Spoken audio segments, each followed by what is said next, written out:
Hello good morning students, welcome back. अपना जो व्युत्क्रम अवयव रैखिक समीकरण चल रहा है उसके अंदर एक्सरसाइज 5.2 के अंदर 11 क्वेश्चन करवा दिए थे मैंने। इसके बाद आगे वाले 2-3 जो क्वेश्चन है वो थोड़े से अलग टाइप के हैं। जैसे 12वां क्वेश्चन जो दे रखा है उसमें एक अवयव दे रखा है 3 गुणा 3 का, और इसके साथ एक समीकरण दे रखी है 3 चर वाली। इन समीकरणों को हल करना है और इसके साथ ही इस अवयव का व्युत्क्रम अवयव ज्ञात करना है। अब देखिए इसके अंदर अवयव का इन्वर्स ज्ञात करवाया है और निम्नलिखित रैखिक समीकरण निकाय को हल करवाया है। तो इन दोनों का क्या कनेक्शन हो सकता है आपस में, ये हम इस रैखिक समीकरण को अवयव रूप में लिखने के बाद पता चलेगा कि इसका और इस अवयव का क्या संबंध है। ठीक है, तो पहले देखिए इस अवयव का हम इन्वर्स ज्ञात करते हैं। अवयव क्या आपका दिया गया अवयव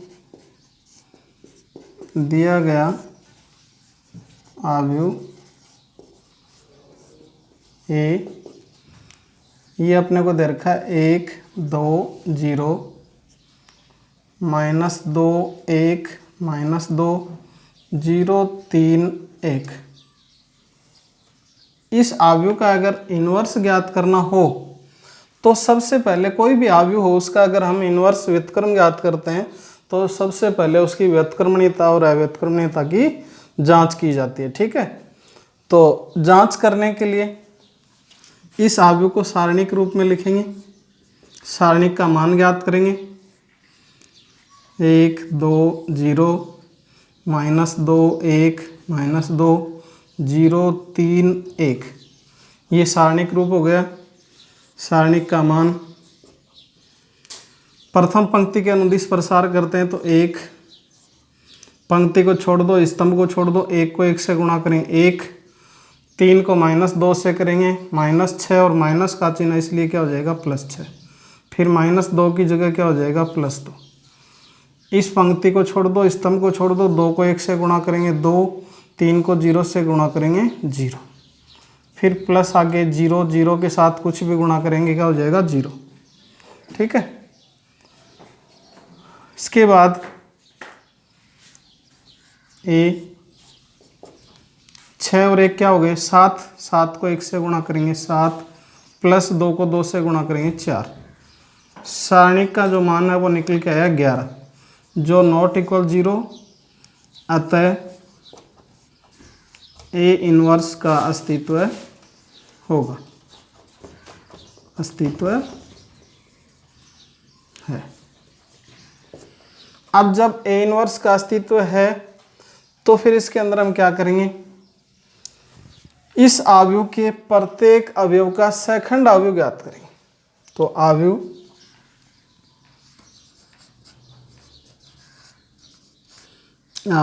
ए के सेकंड, सबसे पहले हम लेते हैं पहले पंक्ति और पहले स्तंभ इसका। इसके लिए पहली पंक्ति को छोड़ दो और पहले स्तंभ को छोड़ दो। निशान किसका आएगा 1 1 क्या हो जाएगा 2, जिसका निशान क्या आएगा 2 में सम संख्या है प्लस हो जाएगा। इस 1 की उपसारणी क्या होगी 1 3 -2 1, 1 3 -2 और 1। सरल करेंगे, 1 को 1 से गुणा करेंगे 1, 3 को -2 से करेंगे -6 और +6, तो ये +6 और 1 कितना हो जाएगा 7 प्लस का। इसके बाद A1 2 माइनस का निशान 1 2 -2 है। -2 के लिए पहली पंक्ति को छोड़ दो, इसको छोड़ दो, उपसारणी क्या बच गई 2 0 2 0 और 3 1 3 1। 2 को 1 से गुणा करेंगे 2, 0 को 3 से करेंगे 0, पीछे माइनस का चिन्ह इसलिए मान आ गया -2। इसके बाद A13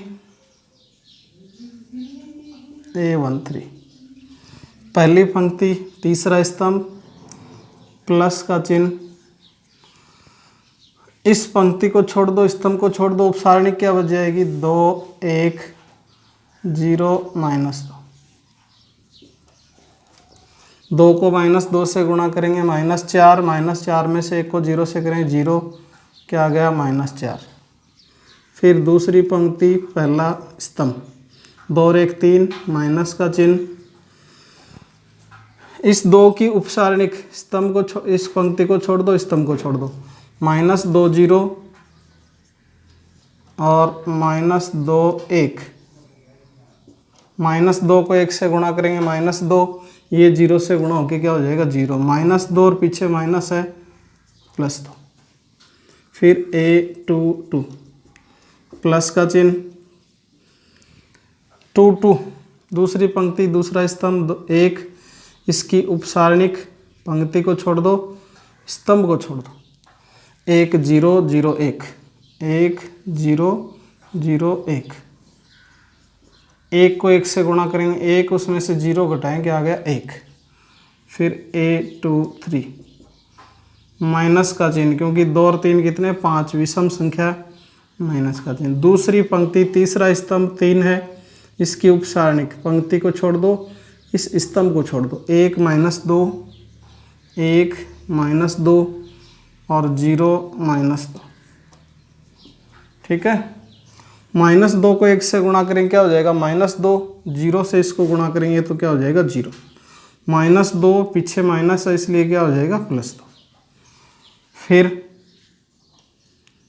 3 1, तीसरी पंक्ति पहला स्तंभ 3 और 1 4 प्लस का चिन्ह, तीसरी पंक्ति में पहले स्तंभ 0 के संगत उपसारणिक पंक्ति को छोड़ दो, स्तंभ को छोड़ दो, ये बच गई उपसारणिक, -2 0 -2 0 1 3 1 3, देखिए 3 को -2 से करेंगे -6, 1 को 0 से करेंगे 0, माइनस का क्या आ गया 6,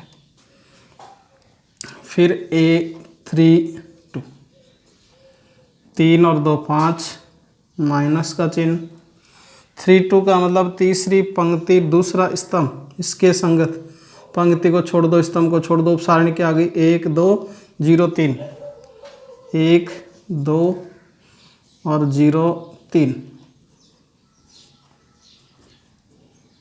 देखिए इसके संगत 3 को 1 से गुणा करेंगे क्या आ जाएगा 3, 2 को 0 से करेंगे 0, पीछे माइनस का चिन्ह है, माइनस के कितने आ गए 3, फिर लास्ट a3 3, 3 और 3 कितने हो गए 6, प्लस का चिन्ह,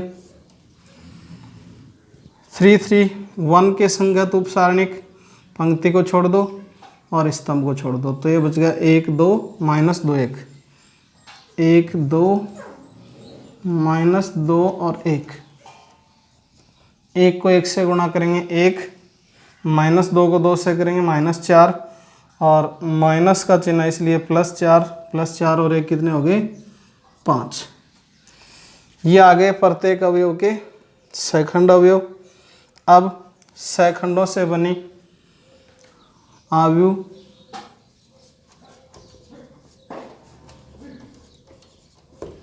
सेकंडों से बना अवयव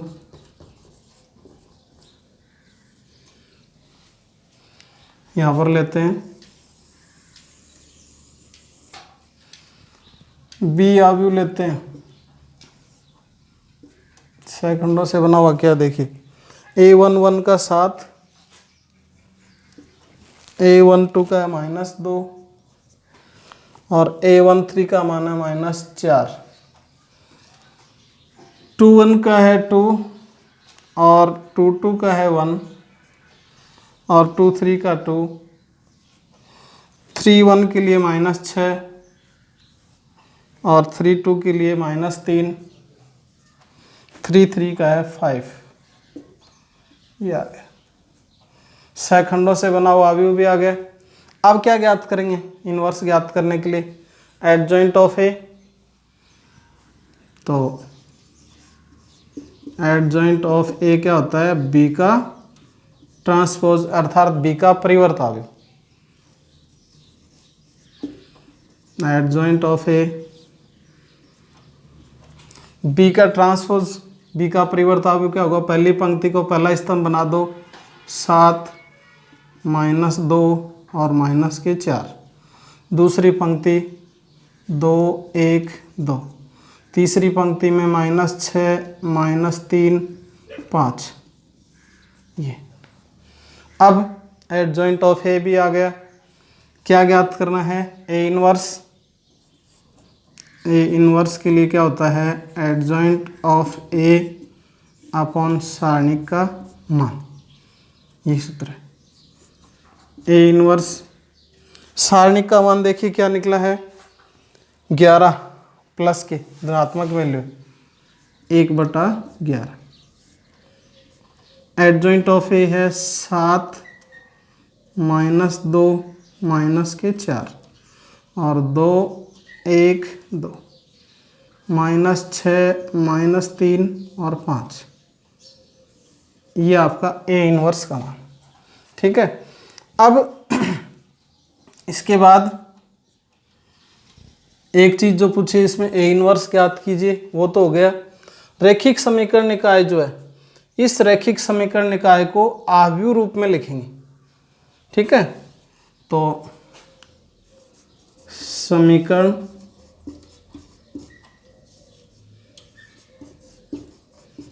निकाय का आव्यूह रूप। अब देखिए इसमें आव्यूह रूप ही क्यों लिया है, क्रेमर नियम क्यों नहीं लिया, सारणी क्यों नहीं ली, क्योंकि देखिए आव्यूह रूप के अंदर x बराबर क्या होता है, ए इनवर्स b होता है, और यहाँ ए इनवर्स हमने ज्ञात कर रखा है, ठीक है। तो इसका x का गुणांक 1 है, 1 लिख दो, y का गुणांक -2, z इसमें नहीं है, 0 दे दो।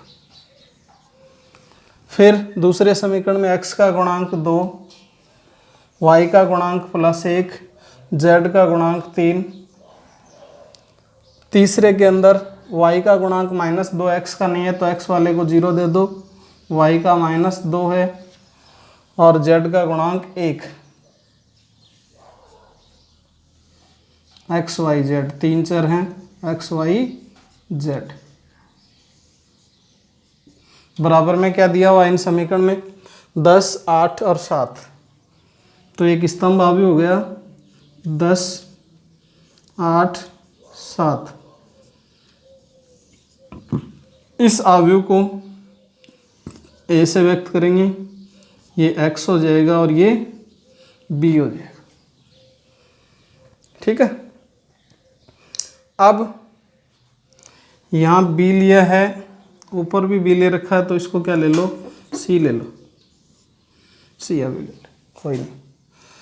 अब देखो ये ए आव्यूह है किसका, समीकरण निकाय का। 3 समीकरण दे रखे हैं आपको। ए आव्यूह के मान है 1 -2 0। आपका जो आव्यूह दे रखा है उसमें भी क्या है, पहली पंक्ति में 1 -2 0, दूसरी पंक्ति में 2 1 3, इसकी दूसरी पंक्ति में भी 2 1 3, तीसरी पंक्ति के अंदर 0 -2 1 0 -2 1। इसका मतलब क्या हुआ कि अगर हम यहाँ से x का मान ज्ञात करते हैं तो x बराबर क्या हो जाता है, ए इनवर्स c। मतलब a का आपने इनवर्स ज्ञात कर रखा है, ए आव्यूह है, इसका इनवर्स आपने यहाँ ज्ञात कर रखा है, और वही ए आव्यूह इस समीकरण निकाय में बना है, वही मान बने, तो इसका इनवर्स ज्ञात करेंगे, यही मान आएगा, ठीक है। तो हम अलग से इनवर्स ज्ञात नहीं करके इसी इनवर्स को किससे गुणा कर देंगे, c से गुणा कर देंगे, ठीक है। देखिए क्या होगा, एक बार इसको आप नोट कर लो, उसके बाद मिटा के पीछे करते हैं। 2 सेकंड के लिए स्पेस कर दो।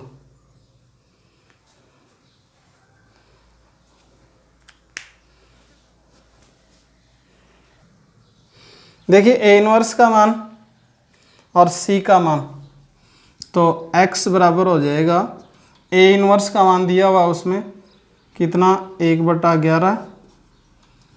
आव्यूह है आपका 7 -2 -4, और दूसरे स्तंभ में है 2 1 2। तीसरे स्तंभ में है -6, -3 और 5। सी जो अवयव समीकरण निकाय से बना हो उसमें दे रखा है 10, 8, 7। तो इसको गुणा करेंगे इस ए इनवर्स से 10, 8 और 7 बराबर में आ जाएगा 1/11। इसको गुणा कर लो। पहली पंक्ति को पहले स्तंभ से गुणा करेंगे तो 10 को 7 से गुणा करेंगे 70, 2 को 8 से गुणा करेंगे प्लस के 16 और -6 को 7 से गुणा करेंगे तो -42। अब कई बच्चों के यहाँ आके दिक्कत हो जाती है कि फिर अगली जो पंक्ति है दूसरी उसको इसी पंक्ति में लिखेंगे, नहीं इसमें नहीं लिखेंगे। देखो ये कितने कोटि का है, 3 × 3 का ए इनवर्स, और सी जो है वो कितने का है, 3 × 1 का। ठीक है, ये आपका ए है और ये क्या है सी। इनको हम गुणा करते हैं तो ये आपको इसके अंदर अवयव के अंदर बताया हुआ है, इसकी स्तंभ और इसकी पंक्ति बराबर होंगे तभी ये गुणा होंगे। दोनों बराबर हैं, दोनों में 3 3 गुणा होकर जो बचेगा वो क्या बचेगा, 3 × 1 कोटि का बचेगा। मतलब इसकी 3 पंक्ति होंगी और एक क्या होगा, स्तंभ होगा। ठीक है, तो 3 × 1 का होगा मतलब 3 पंक्ति होंगी, एक ही स्तंभ आएगा। तो स्तंभ एक ही बनेगा तो पंक्ति एक तो ये बन जाएगी, एक नीचे आ जाएगी और एक इससे नीचे आ जाएगी। दूसरी पंक्ति पहला स्तंभ, -2 को 10 से गुणा करेंगे -20, 1 को 8 से गुणा करेंगे +8, -3 को 7 से गुणा करेंगे -21, और फिर अगला है -4 को 10 से गुणा करेंगे -40, 2 को 8 से गुणा करेंगे 16 और 5 को 7 से गुणा करेंगे 35। इसके बाद 1/11, इनको सरल कर लो, क्या मान आता है, 70 और 16 कितने हो जाएंगे, 86। 86 में से 42 घटा दो, ये बच गया। 6 में से 2 जाएंगे कितने, 4, और 8 में से 4 जाएंगे 4, ये तो आ गया 44। और 20 और 21 माइनस के हैं कितने, 41। 41 में से 8 घटाएंगे, 11 में से 8 जाएंगे 3 3, ये आ गया 33 किसके, माइनस के। माइनस के 40 है और प्लस के -5, इसमें बच जाएंगे कितने, प्लस के 11, प्लस के 11। ठीक है, फिर ये x जो अवयव उसका मान रख दो x y z, और इस साइड में इस 44 -33 और 11 में 11 का भाग लगा दो, कितना आ जाएगा, 44 में 11 का भाग लगाएंगे 4 आ जाएगा, -33 में 11 का भाग लगाएंगे -3, 11 में 11 का लगाएंगे 1, और फिर तुलना कर लो, x का मान आ जाएगा 4, y का मान आ जाएगा -3, z का मान आ जाएगा 1। ये इस रैखिक समीकरण के हल मिले आपको x y z के। अब इसके अंदर देखिए अपने को दे क्या रखा था, ए अवयव दिया हुआ था, उसका ए इनवर्स ज्ञात करवाया। फिर कई बार इसमें लिख भी देते हैं, इसकी सहायता से निम्नलिखित समीकरण निकाय का हल ज्ञात कीजिए, या अगर नहीं दे रखा है तो भी इसीलिए इसके साथ रैखिक समीकरण निकाय दिया है और इसका हल ज्ञात कर दें।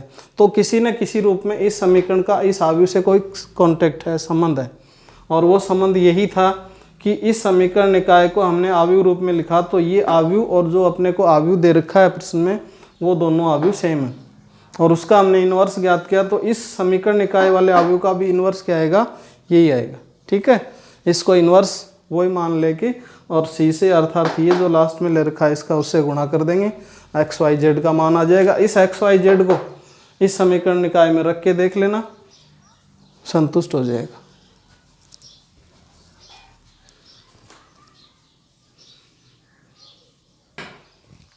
अगला क्वेश्चन है 13 का, उसके अंदर दो अवयव दे रखे हैं, नाम नहीं दे रखे अवयव के, इनका गुणनफल ज्ञात करवाया है, और इस गुणनफल की सहायता से जो समीकरण निकाय दे रखा 3 चर वाला, 3 इक्वेशन दे रखे हैं, इसका हल ज्ञात करवाया है। तो देखिए इन दोनों अवयवों को हम पहले गुणा करते हैं, फिर इस समीकरण निकाय से क्या संबंध है इनका वो ज्ञात करते हैं, फिर इसका हल ज्ञात करेंगे आगे। तो देखिए इनके नाम नहीं दे रखे अवयव के, तो आप मान सकते हो इनको, माना ए अवयव है, पहले को ए मान लेंगे, -4 -7 और 5। दूसरा अवयव है स्तंभ का 4 1 -3। तीसरे स्तंभ का है 4 3 -1। और बी अवयव इसको मानते हैं सेकंड को, इसके अवयव हम पहले स्तंभ में 1 1 2 -1 -2 1 1 -2 और 3। पहले तो इनको गुणा कर लेते हैं क्योंकि पहले गुणनफल ज्ञात करवाया है। तो AB -4 -7 और 5, 4 1 -3 4 3 -1। ए अवयव हो गया। बी अवयव को बीच में गुणा का निशान नहीं देना इनमें, 1 1 2 -1 -2 1 1 -2 और 3।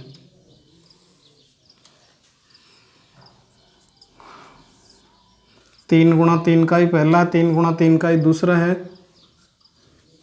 पहली पंक्ति को पहले स्तंभ से गुणा करते हैं, ठीक है।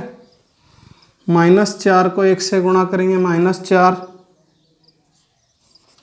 4 को 1 से करेंगे +4, 4 को 2 से करेंगे +8। फिर पहली पंक्ति दूसरा स्तंभ -4 को -1 से गुणा करेंगे 4 हो जाएगा, 4 को -2 से करेंगे -8, 4 को 1 से करेंगे +4। पहली पंक्ति तीसरा स्तंभ -4 को 1 से करेंगे -4, 4 को -2 से करेंगे -8, 4 को 3 से करेंगे +12। पहली पंक्ति का गुणा हो गया। फिर दूसरी पंक्ति -7 को 1 से गुणा करेंगे -7, 1 को 1 से करेंगे +1, 3 को 2 से करेंगे +6। फिर दूसरी पंक्ति दूसरा स्तंभ -7 को -1 से करेंगे +7 आ जाएगा, 1 को -2 से करेंगे -2 आ गया, और 3 को 1 से करेंगे तो ये क्या आ गया +3। फिर दूसरी पंक्ति तीसरा स्तंभ -7 को 1 से करेंगे -7, और 1 को -2 से करेंगे -2, और 3 को 3 से करेंगे +9। फिर आगे है तीसरी पंक्ति 5 को 1 से करेंगे 5, -3 को 1 से करेंगे -3, -1 को 2 से करेंगे -2। तीसरी पंक्ति दूसरा स्तंभ 5 को -1 से करेंगे -5, -3 को -2 से करेंगे +6, और -1 को 1 से करेंगे -1। तीसरी पंक्ति तीसरा स्तंभ 5 को 1 से गुणा करेंगे 5, -3 को -2 से करेंगे +6, और -3 को 1 से करेंगे, -1 को 3 से करेंगे -3। ये आ गया इनका गुणनफल। अब ए बी अवयव क्या है, -4 + 4 क्या बच गया 8, 4 4 8 -8 0, -4 -8 12 और प्लस के 12 ये क्या हो गया 0, -7 और +7 ये भी क्या आ गया 0, 7 और 3 10, 10 में से 2 जाएंगे कितने बचेंगे 8, और -7 -2 और +9 ये क्या हो गया 0, 5 और -5 ये भी आ गया 0, -5 और -1 6 और +6 ये भी 0, 6 और 5 11, 11 में से 3 जाएंगे 8। ये आ गया आपका ए बी का गुणनफल। अब ए बी बराबर 8 को अगर हम बाहर निकाल लेते हैं तो ये बचता है आपका 1 0 0 0 1 0 और 0 0 1। ये 3 गुणा 3 का इकाई अवयव है, तो ए बी बराबर क्या हो गया 8I3। अब इस ए बी के गुणनफल की सहायता से अपने को ये समीकरण निकाय हल करना है। अब यहाँ सोचना अपने को ए बी में से ए का इन्वर्स ज्ञात करें या बी का इन्वर्स ज्ञात करें। देखिए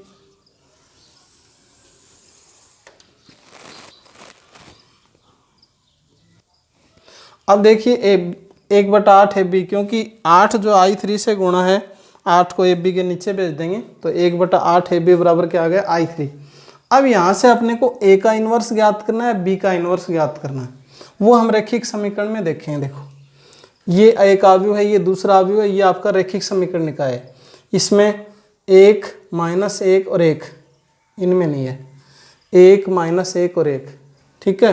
फिर 1 -2 और -2, 1 -2 और -2, फिर 2 1 3, 2 1 3। इसका मतलब बी आव्यूह जो है उसके अंदर ये समीकरण निकाय मौजूद है, ठीक है। इस समीकरण निकाय के अंदर कौन सा आव्यूह है? बी आव्यूह है। अगर इस समीकरण निकाय को हम आव्यूह के रूप में लिखेंगे तो जो आव्यूह आएगा x के साथ गुणा, वो कौन सा आव्यूह आएगा? b से मैच करेगा। तो इसका मतलब b इनवर्स इससे निकालने में अपने को सरलता रहेगी। b इनवर्स ज्ञात करें। b इनवर्स ज्ञात करने के लिए क्या करेंगे? दोनों पक्षों को b इनवर्स से गुणा कर दो। 1/8 a b और b इनवर्स, इसमें भी i को b इनवर्स से गुणा कर देंगे। तो ये देखो b और b इनवर्स ये तो हो जाएगा i, a को i से गुणा करें क्या आ जाएगा? a। तो 1/8 a बराबर i b इनवर्स क्या होता है? b इनवर्स, b इनवर्स मतलब b इनवर्स का जो मान है वो क्या आ गया? 1/8 a। तो आप यहाँ पर न तो सेकंड ज्ञात करने हैं न कुछ और ज्ञात करना है, 1/8 और इसके साथ क्या लिख देंगे? a आव्यूह। ये कौन सा आव्यूह है? ये आ जाएगा -4 -7 और 5, फिर 4 1 -3, 4 3 -1, ये बी इनवर्स हो गया। नहीं ज्ञात किया ना सेकंड वगैरह कुछ भी ज्ञात नहीं किया, सीधा ही आ गया। इसके बाद समीकरण निकाय को आव्यूह रूप में, समीकरण निकाय का आव्यूह रूप, आव्यूह रूप, आव्यूह रूप में x का गुणांक 1, y का गुणांक -1, z का गुणांक 1। दूसरे समीकरण में x का गुणांक 1, y का गुणांक -2, z का गुणांक -2। तीसरे समीकरण में x का गुणांक 2, y का गुणांक 1 है, z का गुणांक 3। एक बार देख लो बी आव्यूह यही है क्या? 1 1 2 -1 -2 1 1 -2 3। फिर इसके साथ x y और z बराबर में 4 9 1, 4 9 1। अब देखिए ये जो है समीकरण निकाय का आव्यूह रूप हो गया। ये b के बराबर है तो इसको b से व्यक्त करेंगे, इसको x से करेंगे और इसको किससे व्यक्त कर लो? c से कर लो। तो ये आ गया bx = c। x ज्ञात करेंगे तो ये हो जाएगा b inverse c। b inverse का मान आपके पास में है, ठीक है। तो गुणा कर लो इनको। चलो यहाँ पर कर लेते हैं। x बराबर हो जाएगा b इनवर्स का मान है 1/8 और ये है -4 -7 5, 4 1 -3, 4 3 -1 और फिर c क्या है? c जो है वो 4 9 1 स्तंभ आव्यूह है। 4 9 1, ठीक है। 1/8 को तो बाहर रख लो, x बराबर हो जाएगा 1/8, इनको गुणा कर दो, -4 को -4 से गुणा करेंगे -16, 4 को 9 से करेंगे 36 और 4 को 1 से करेंगे +4,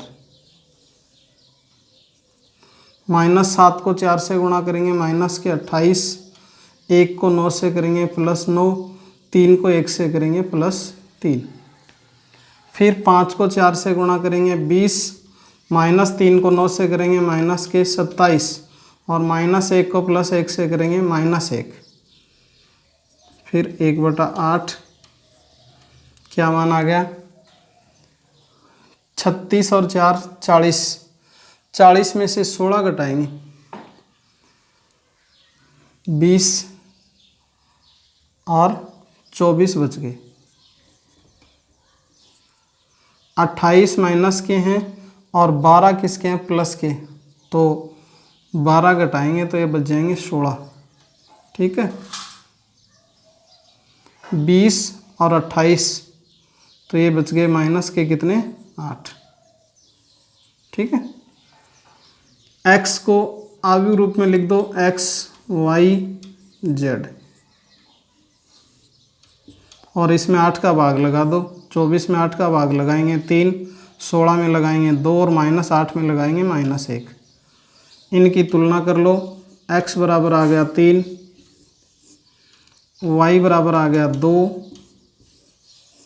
और z बराबर क्या आ गया, -1, ये 3 मान निकले, ठीक है। देख लो एक बार,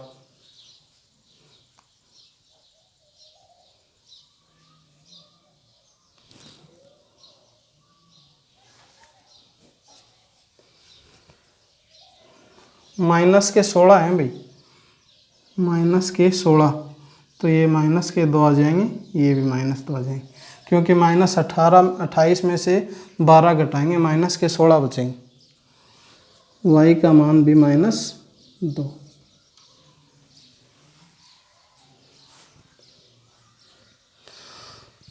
अब देखिए इसमें एक बार दोबारा से रिवाइज कर देता हूँ इसी प्रश्न को, क्योंकि ये थोड़ा अलग है। प्रश्न देखते ही आपको ये लगता है कि इसमें गुणनफल ज्ञात करो है, फिर इसकी सहायता से समीकरण को हल करना है, तो गुणनफल का और इस समीकरण निकाय का क्या संबंध हुआ। तो देखिए पहले ही अपने को ये देखना है कि समीकरण जो दे रखी है 3 × 3 की, मतलब 3 चर वाली है, तो ये समीकरण के जो आव्यूह रूप है वो कौन से आव्यूह से संबंध रख रहा है, 1 -1 और 1, इसमें तो कहीं नहीं है, इसमें है 1 -1 और 1। इसका मतलब ये जो आव्यूह है उसको अगर समीकरण निकाय को हम आव्यूह रूप में लिखेंगे तो इस आव्यूह से इसका कोई कांटेक्ट होगा, 1 -2 -2, 1 -2 -2, फिर इसमें 2 1 3 2 1 3, मतलब पक्का इस समीकरण निकाय का इस दूसरे आव्यूह से संबंध है। तो फिर इसमें कुछ न कुछ इसके साथ हम क्रिया करेंगे तो इसका कोई मान निकलेगा और उससे हम समीकरण निकाय को हल करेंगे। क्या है देखिए, इस पहले आव्यूह को हम ए मानेंगे, दूसरे आव्यूह को बी मानेंगे।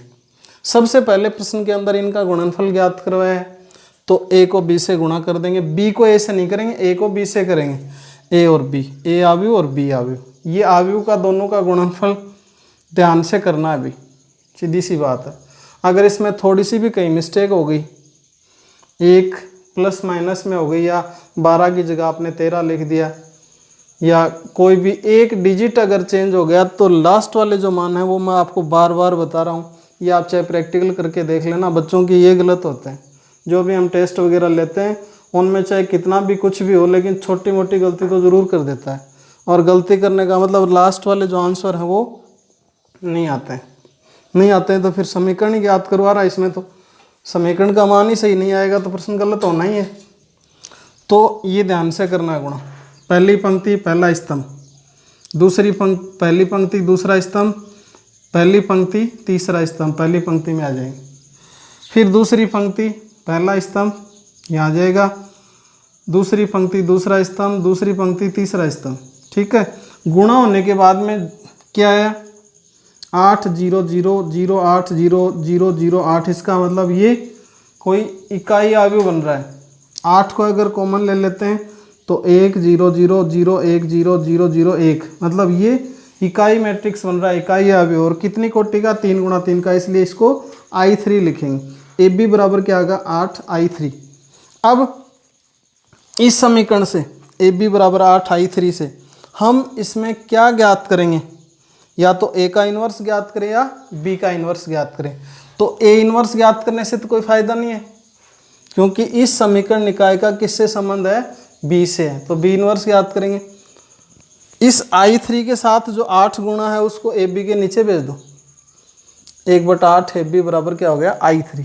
अब बी इन्वर्स ज्ञात करने के लिए यहाँ पर आपको ध्यान देना, देखिए क्या ध्यान करना है।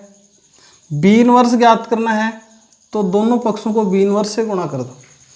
I3 को बी इन्वर्स से गुणा करेंगे तो आई बी इन्वर्स हो गया। और आई बी इन्वर्स का मान क्या होता है? आई बी इन्वर्स बराबर क्या होता है? B inverse.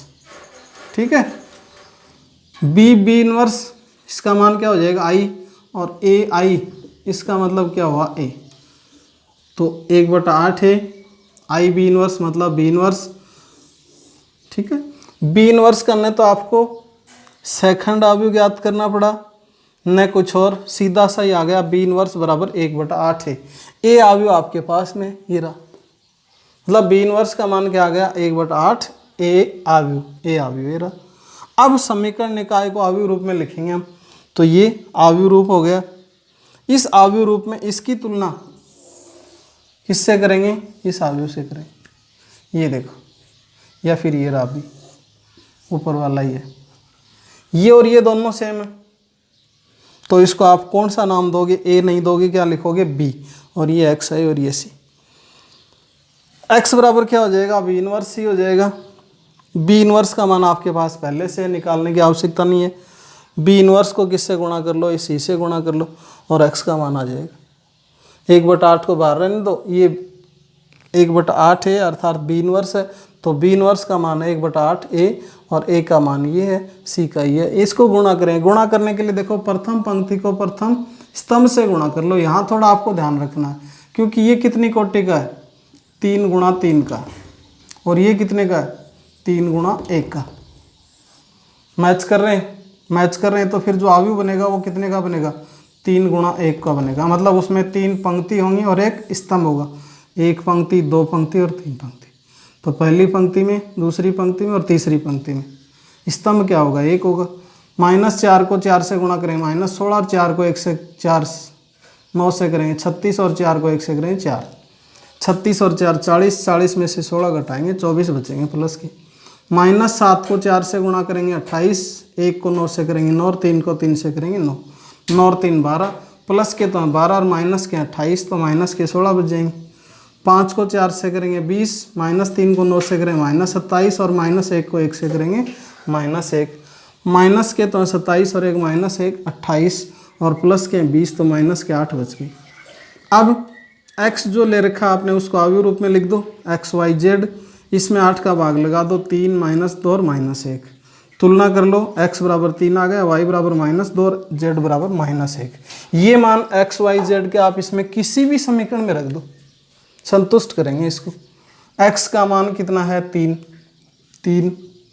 y का मान कितना? -2, तो -2 और ये क्या हो जाएगा? +2। z का मान क्या है? -1, बराबर में कितना है? 4। 3 2 5 और 1 घटाएं कितना? 4 बराबर 4। संतुष्ट हो रहा है? इसका मतलब ये XYZ के मान आपके क्या हैं? सही है। ठीक है।